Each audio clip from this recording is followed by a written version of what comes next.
आपके साथ मैं हूं श्वेता त्रिपाठी।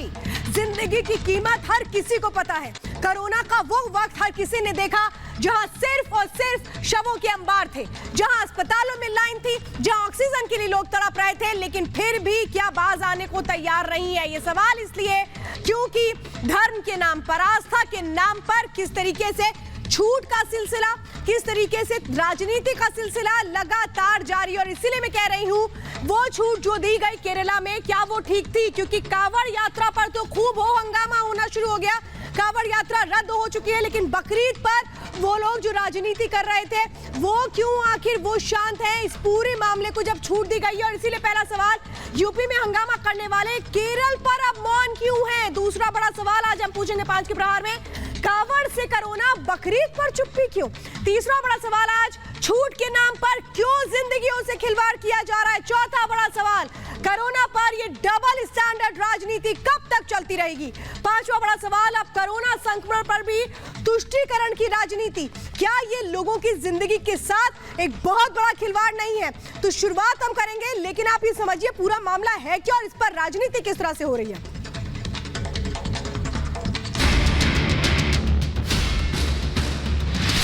कांवड़ से कोरोना, बकरीद पर बोलती बंद।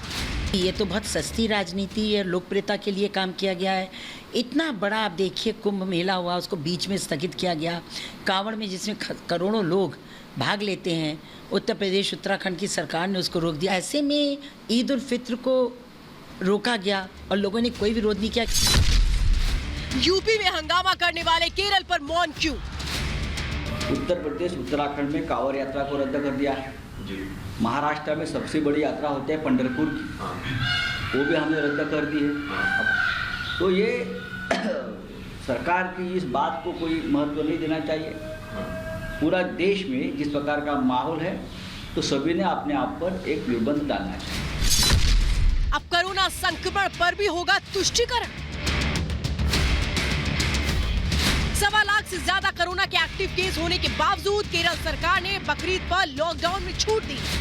लॉकडाउन की वजह से आर्थिक नुकसान का हवाला देकर सीएम विजयन ने केरल में 3 दिनों तक बाजार खोलने की मंजूरी दी। केरल में पिछले 24 घंटे में 13,000 से ज्यादा कोरोना मरीज मिले। अब तक 15,000 से ज्यादा लोगों की मौत हो चुकी है। बावजूद इसके लॉकडाउन में छूट देकर क्या कोरोना की तीसरी लहर को न्योता नहीं दिया जा रहा? सुप्रीम कोर्ट ने लॉकडाउन में छूट देने के फैसले पर केरल सरकार को फटकार लगाई। यूपी में कांवड़ यात्रा पर रोक लगाने के फैसले का हवाला देते हुए सुप्रीम कोर्ट ने केरल में बकरीद पर दी गई छूट पर कड़ी आपत्ति जताई। सुप्रीम कोर्ट ने कहा कि कोरोना के बीच लॉकडाउन में ढील देना डरावना है। सरकार जीवन के अधिकार के साथ खिलवाड़ नहीं कर सकती। अब अगर केरल में लॉकडाउन में छूट के बाद केस बढ़े तो केरल की सरकार के खिलाफ कड़ी कार्रवाई की जाएगी। सुप्रीम कोर्ट के अलावा आईएमए और एम्स के डायरेक्टर ने भी केरल सरकार के इस फैसले पर आपत्ति जताई है। बीजेपी ने भी केरल सरकार के इस फैसले पर विरोध किया। कि मानव जीवन से बड़ा कुछ नहीं है, और अगर इंसान को घात होता है, द्वितीय लहर का आपने प्रकोप देखा, ऐसा लहर आई कि कोई मोहल्ला नहीं बचा जो संक्रमित नहीं हुआ, कोई घर नहीं बचा। अब ऐसे में फिर से कोशिश करना, ऐसा दुस्साहस करना। पहला केस भी केरल से ही निकला था और वहाँ रोज़ 15-16 हज़ार केस निकल रहे हैं। वहाँ के मुख्यमंत्री को हो क्या कोई समुदाय या धर्म या जाति का विषय नहीं है, मानव सुरक्षा का विषय है। ऐसे में बड़ा सवाल ये है कि कांवड़ बैन की मांग करने वाले लोग आखिर बकरीद पर दी गई छूट पर मौन क्यों? कांवड़ यात्रा को लापरवाही बताने वाले लोग अब बकरीद पर आस्था का कुतर्क क्यों दे रहे हैं? कोरोना पर तुष्टीकरण की राजनीति करने वालों पर आज करेंगे 5 का प्रहार। और मैं जरा आपको दिखाती हूँ इस छूट के बाद वो तस्वीरें सामने आई हैं जो डराती हैं, जो सवाल खड़े करती हैं कि कितनी बड़ी संख्या में लोग इकट्ठा हैं, क्योंकि केरल में छूट मिल चुकी थी। देखिए केरल की तस्वीरें मैं आपको दिखा रही हूँ। हर तरफ भीड़ भाड़ आप देख रहे हैं, किस तरह से बाजारों में सोशल डिस्टेंसिंग का ख्याल नहीं रखा गया। और सोचिए अगर यही भीड़ इस तरीके से 3 दिनों की वो भीड़ किस तरीके से हावी होगी। अगर इनमें से कोई भी कोरोना संक्रमित हुआ तो अंदाजा आप लगाइए क्या स्थितियां होंगी। क्यों ये छूट दी गई? क्योंकि हवाला दिया गया केरल के सीएम की ओर से कि आर्थिक नुकसान हो रहा था और ऐसे में अगर खरीदारी लोग करते हैं तो फिर आर्थिक स्थिति संभाली जा सकती है। कारोबारियों के दबाव में दरअसल ये बात कही गई थी, लेकिन सवाल यह है कि अगर इतने सारे लोगों की जिंदगियां अगर जिनकी जान पर भारी पड़ती है तो फिर इसके लिए कौन जिम्मेदार होगा। और क्या ये मान के चले कि केरल में कोरोना खत्म हो चुका है, कोरोना फ्री हो चुका है, जो इस तरीके से यहाँ पर लोग आते हैं और इसके बाद भी कोई फर्क नहीं पड़ रहा है? सवाल तो यही है।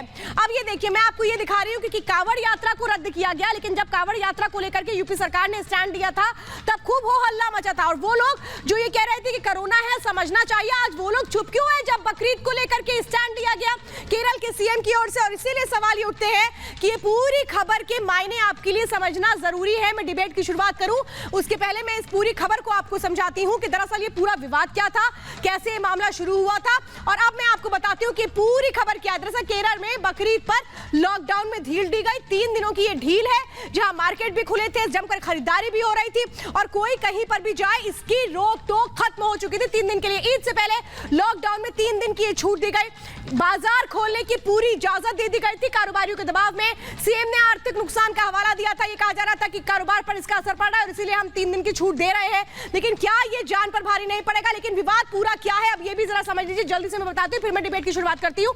और ये पूरा विवाद जब सुप्रीम कोर्ट पहुंचा, बकरीद पर ढील से सुप्रीम कोर्ट नाराज हुआ। इस पूरे मामले में आईएमए ने एक याचिका लगाई थी और आईएमए ने कड़ी आपत्ति जताई थी। ये कहा गया था कि इस तरीके की छूट नहीं दी जानी चाहिए।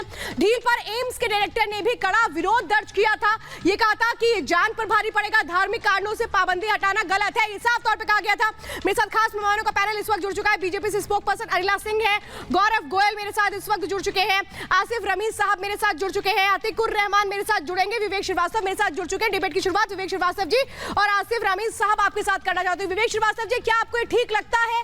क्या ये कहे कि कोरोना की तीसरी लहर को ये निमंत्रण नहीं है?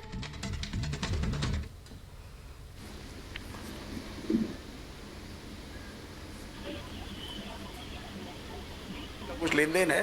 पहली चीज तो यह है कि जो आंकड़े केरल के कोविड के दिखाए जा रहे हैं और यूपी के दिखाए जा रहे हैं, आप उनको एक बार कंपेयर करिए।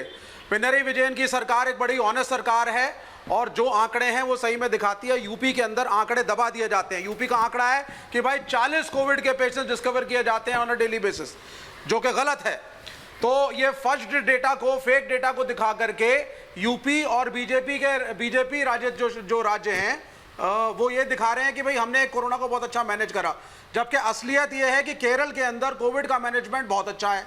दूसरी बात, ये हिंदू वर्सेस मुसलमान का इशू नहीं है, ये जो है कांवड़ यात्रा और बकरीद के बीच का कंपटीशन नहीं चल रहा है। हम हिंदू हैं, हम मेजॉरिटी में हैं, 80 से 85% हम हिंदू हैं। तो कोई भी त्यौहार जब हम मनाते हैं, चाहे वो कांवड़ यात्रा हो या कुंभ का मेला हो, हमारा एक बड़ी जनसंख्या का पार्टिसिपेशन होता है।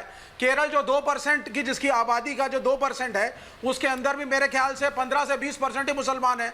तो जो अगर आप आबादी को कंपेयर करेंगे तो ये इतना बड़ा खतरा नहीं है जितना आप दिखा रहे हैं। अच्छा। और 3 दिन की सोशल डिस्टेंसिंग मेंटेन हो करके छूट शॉपिंग के लिए दी गई है। यानी कि आपने अभी तक, विवेक श्रीवास्तव जी, आसिफ रमीज में चाहूंगी आप जवाब दें। विवेक श्रीवास्तव जी, इसका मतलब आपने वो तस्वीरें ही नहीं देखी जहां पर लोग खुली तौर पर आ रहे थे क्योंकि उनको छूट मिली हुई थी। उनको था कि ठीक है हम आते हैं, खरीदारी करते हैं, जान जाए तो जाए, जान जाए तो जाए, कम से कम आर्थिक स्थिति सही हो जाएगी। और आप इसको जस्टिफाई कर रहे हैं। आसिफ साहब, जान अगर जाएगी, अगर जान जाती है तो फिर क्या जिम्मेदार नहीं ठहराए हम?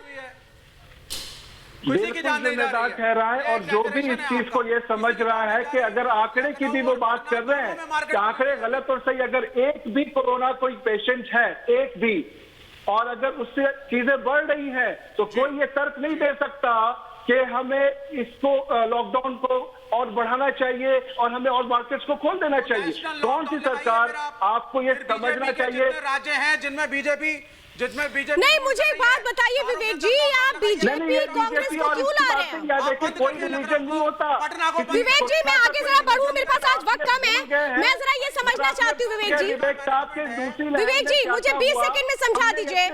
विवेक जी मुझे 20 सेकंड में समझा दीजिए कि आप ये बीजेपी कांग्रेस कर क्यों रहे हैं? क्या कोरोना बीजेपी कांग्रेस कर रहा है? क्या कोरोना देख रहा है कि कौन सा धर्म है और उसी पे जाओ और हावी हो जाओ? आप लोग क्या जानबूझकर मुसीबत मोल लेने के आदी हो चुके हैं या अच्छा लगता है? नहीं, आपका जी, अब आपने जो बहुत ये अच्छा नहीं प्रश्न समझ पूछा पाए है, आज आप एक तक, अच्छे पत्रकार आज तक नहीं हैं और समझ बहुत ही पाए डीप थिंकिंग क्वेश्चन है आपका। मैं आपकी बात से सहमत हूं। कोरोना किसी धर्म को नहीं देखता, कोरोना किसी पॉलिटिकल पार्टी को नहीं देखता है। मेरा सिर्फ ये कहना है, इसको हिंदू वर्सेस मुसलमान ना करें, इसको जनसंख्या के हिसाब से समस्या को एनालाइज करें। जहां जिन लोगों को छूट दी गई है वो जनसंख्या में बहुत कम है, उनको 3 दिन की शॉपिंग अलाउ की गई है सोशल डिस्टेंसिंग के साथ, उनको कुंभ की तरह शॉर्ट डिस्टेंसिंग पे। और कांवड़ में आप देखिए पार्टिसिपेशन कितना ज्यादा है। अरे कांवड़ यात्रा हो कहाँ रही है? यात्रा हो कहाँ रही है जो पार्टिसिपेशन कम हो ज्यादा हो? उतनी ज्यादा ना ना आप गलत बात टीवी पर बोल रहे हैं। विवेक जी, आपको तो खुलकर बोलना चाहिए था कि नहीं, कोई भी धार्मिक आयोजन नहीं होने चाहिए और ना छूट दी जानी चाहिए, तो समझ में आता है। भाई जिंदगी से बढ़कर कुछ नहीं है। मैं कहूंगी गौरव गोयल जी समझाइए। सुप्रीम कोर्ट ने हवाला दिया कि जिस तरह से कांवड़ यात्रा रद्द की गई राज्य सरकारों की ओर से, इससे तो केरल सरकार को सीखना चाहिए था। भले ही विवेक जी अपने तर्क दे दें, लेकिन बात तो ये बिल्कुल क्लियर है, सुप्रीम कोर्ट ने भी कहा है। तो क्या उन बातों को भी अहमियत नहीं रखते विवेक जी? मैं चाहूंगी गौरव आप समझाएं।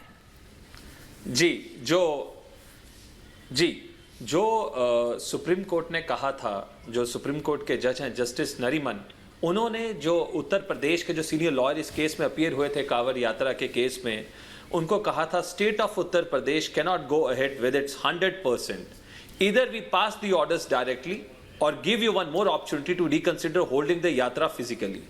इस ऑर्डर के बाद उत्तर प्रदेश सरकार ने कांवड़ यात्रा को कैंसिल किया। ना सिर्फ कैंसिल किया बल्कि कांवड़ यात्रा की जो ऑर्गेनाइजेशंस हैं वो सामने ही उन्होंने कहा कि हम सम्मान करते हैं और इस कोविड काल में हम यात्रा नहीं करेंगे। मुझे लगता है कि केरला के चीफ मिनिस्टर का ये विवेक होना चाहिए था कि इस तरह की रिलैक्सेशन कतई नहीं देनी चाहिए।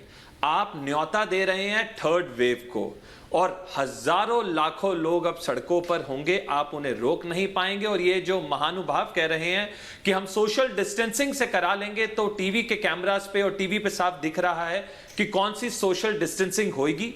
और मैं ये कहना चाहूंगा, जो लोग कांवड़ यात्रा पे खुल के बोल रहे थे, जो विरोध कर रहे थे, आज वो मौन क्यों हैं? आज वो इसीलिए तो मैं कह रही हूं ना कि क्या तुष्टीकरण की राजनीति लोगों की जिंदगी पर भारी नहीं पड़ेगी? ये तो कम से कम सोचना चाहिए अतिकुर रहमान जी। जान है तो जहान है, जान की कीमत क्या केरल सरकार के लिए खत्म हो चुकी है? श्वेता जी, मैं पूरी जिम्मेदारी के साथ आपको बताना चाहूंगा कि पिछले 15-20 दिनों में महाराष्ट्र के अंदर मुंबई पुलिस में जहां कहीं हमारे ऑर्गेनाइजेशंस गए हैं, हम लोगों से उन्होंने वादा लिया है और हमने उन्हें वादा किया है कोई भी पैंडेमिक कोविड प्रोटोकॉल को वायलेट नहीं किया जाएगा। ये कुर्बानी का त्योहार है, ये आम त्योहार नहीं है और हम ये कुर्बानी दे के रहेंगे। पैंडेमिक का कोई भी रेगुलेशन वायलेट नहीं होगा। ये क्या बातें कर रहे हैं? ये मैं आपको आश्वासन दे रहा हूँ। I think this person shall be arrested immediately. This person shall be arrested immediately. He is violating the Epidemic Act. He is invite. ये व्यक्ति को तुरंत अरेस्ट करना चाहिए। ये व्यक्ति इस देश के अंदर कोविड फैलाना चाहता है। शर्म नहीं आती है ऐसे लोगों को, जो लोगों की जिंदगियों से खेल रहे हैं। कोई भी चीज आर्टिकल 21 ये कहता है कि हर व्यक्ति का right to life and liberty है। आर्टिकल 144 कहता है कि हर गवर्नमेंट को सुप्रीम कोर्ट को मानना है। मुझे लगता है ये रहमान साहब भूल चुके हैं। ये कोविड को न्योता देते हैं। ऐसे व्यक्ति को तुरंत अरेस्ट करना चाहिए और इनके ऊपर एपिडेमिक एक्ट लगा के करना चाहिए। ये प्रमोट कर रहे हैं। मैं आपसे कह रहा हूं, आप ये कैसे कह सकते हैं कि हम ये कुर्बानी के पास जाना है? कोविड प्रोटोकॉल वायलेट नहीं होने देंगे। तो ये जो इतनी भीड़ निकल रही है, अतिकुर रहमान जी, आप ये कह रहे हैं कि कोरोना नियमों की धज्जियां नहीं उड़ेंगी। मैं कहूंगी जरा वो तस्वीरें डालिए जहां खुलेआम कोरोना नियमों की धज्जियां उड़ रही है केरल में। और क्यों नहीं उड़ेंगी? क्योंकि वहां तो छूट दी गई है। इन तस्वीरों को आप नहीं देखते हैं, इन तस्वीरों को आप नहीं देखते हैं। ये आपको बड़ी अच्छी लगती है तस्वीरें। अरे अच्छा, आए थर्ड वेव, आ जाए थर्ड वेव। क्या ऐसा आप लोग चाहते हैं? कोई भी पिक्चर जाके डालेंगे, मुसलमानों को बदनाम करना आपका पेशा बन चुका है। क्या बातें करते हैं अतिकुर रहमान जी? जिंदगी बचाना हमारी जरूरत है। अतिकुर रहमान जी, मैं कहूंगी आप हिंदू मुसलमान मत करिए, धर्म की राजनीति मत करिए यहाँ पे बैठकर। मैं साफ तौर पे कह रही हूँ, मुझे ये तस्वीरें देखकर डर लगता है। बदनाम करना जबरदस्ती जबरदस्ती हम तो चाह रहे हैं जिंदगी बचे, उसकी कोशिश नहीं होती है। अनिला सिंह जी, अनिला सिंह जी, शर्म आपको आ जानी चाहिए हुजूर। जिस तरीके से आप टीवी पर बैठ करके वकालत कर रहे हैं, इस तरीके से भीड़ की। अनिला जी, मैं चाहूंगी अतिकुर रहमान को आप जवाब दीजिए। कोर्ट ये कह रहा है कि बाकी राज्य सरकारों से नसीहत लीजिए, जिस तरह से कांवड़ यात्रा को रद्द किया गया, लेकिन फिर भी केरल की सरकार ने 3 दिन की छूट दी। और अगर ऐसे में तीसरी लहर का जो एक खतरा है वो बढ़ता है और आ जाती है तीसरी लहर, तो क्या करेगी केरल की सरकार? मुझे समझ में नहीं आ रहा है। आज अतिकुर रहमान कल डिबेट्स में हम साथ थे, मैं यही कहा था कि भाई सबको कोरोना से डरकर रहना चाहिए, त्योहार घर में रहकर सेलिब्रेट करिए। ये सारी बातें कल कई चैनल्स पे अतिकुर रहमान जी ने कही है, मैं साथ में ही रही हूँ। कह रहा हूँ महिला जी, लेकिन ये रिपब्लिक भारत बोलने नहीं दे रहे हैं। ये गौरव या जो भी मेरे बीच में इंटरप्ट कर रहे हैं, ये बोलने नहीं दे रहे हैं। मैं कल की बात को ही रिपीट कर रहा हूँ, कल की बात को ही रिपीट कर रहा हूँ महिला जी। अच्छी बात है। हम अपने जज्बातों की कुर्बानी देंगे कल। तो अभी आप क्यों कह रहे थे बैठ कर कि यहाँ पर आप धर्म की राजनीति कर रहे थे? आप मुझे बताइए, क्या भीड़ का जुटना ठीक है? मैंने अभी एक बात बोली, आप मुझे लगता है थोड़ा कंफ्यूज है अतिकुर रहमान जी, वक्त कम है, मैं जरा क्लियर पूछना चाहती हूँ। भीड़ का जुटना ठीक है? मेरे पास आएंगे बोले भीड़ का जुटना ठीक है? कहीं पर भी ये हमारा वादा है एडमिनिस्ट्रेशन से, आपसे, सरकारों से। हम नहीं करेंगे, मुझे बोलने दीजिए, अब राजनीति की बात बोलने दीजिए।